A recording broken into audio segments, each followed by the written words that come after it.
shifting gears a little bit from kind of the traditional automotive OEM on your channel, you've been doing a lot of work with like Arcimoto and a few of these other kind of three-wheeled electric vehicles.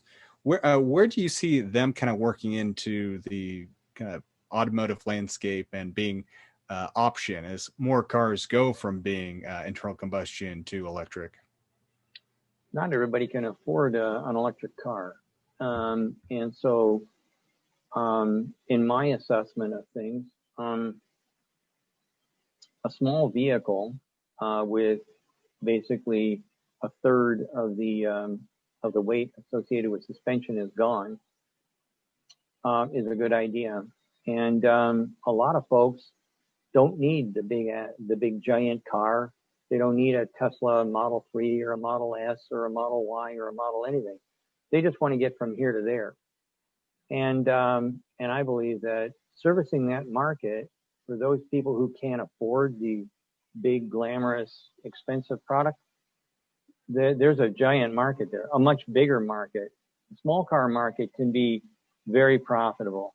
And I think that companies like you mentioned Arcimoto, but we're also working with No-Bay. So if we look at, then they've already segmented themselves. So here we've got Arcimoto, and they have the Fun UV, FUV, Fun UV, right?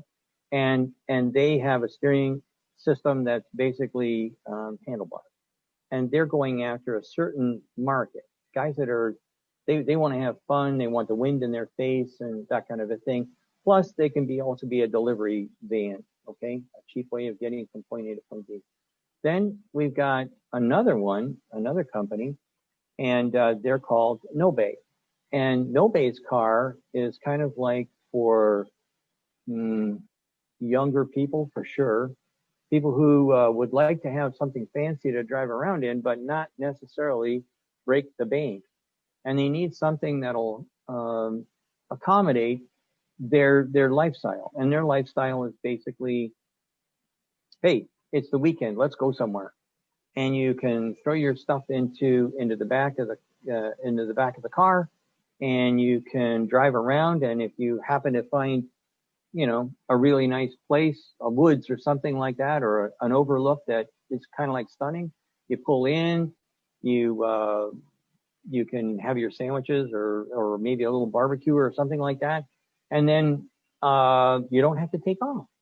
You can just take the front seat, and it turns into a bed, and you can sleep there. I mean, that kind of,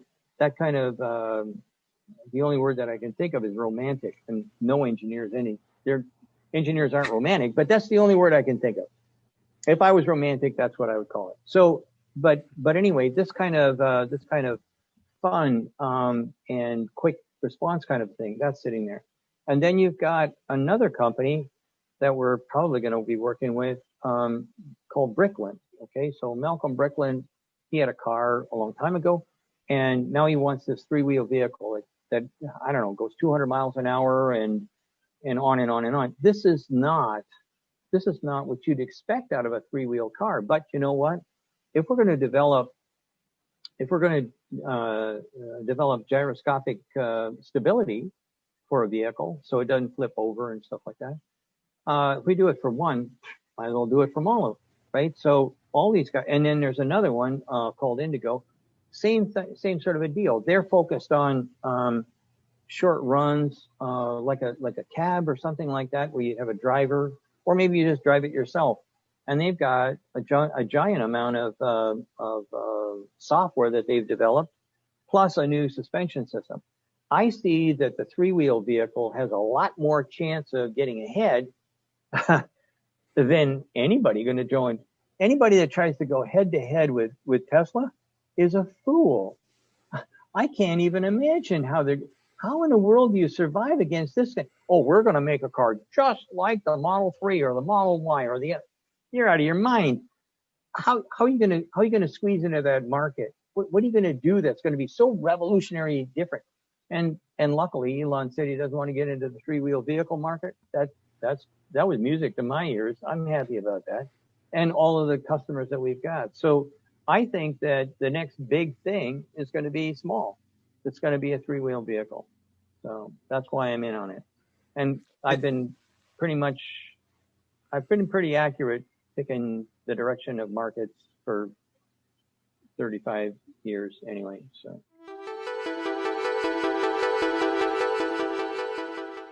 Thanks for joining us. Be sure to visit our website, connectingthegrid.com. There you can listen to our podcasts, contact us about sponsorship, or even be a guest on Grid Connections. While you're at it, if you found value in this show, we'd appreciate a positive rating on your favorite podcast or video streaming service. Or if you'd simply tell a friend about the show, that would help us out a lot too. Thank you again, and I look forward to us learning more together soon.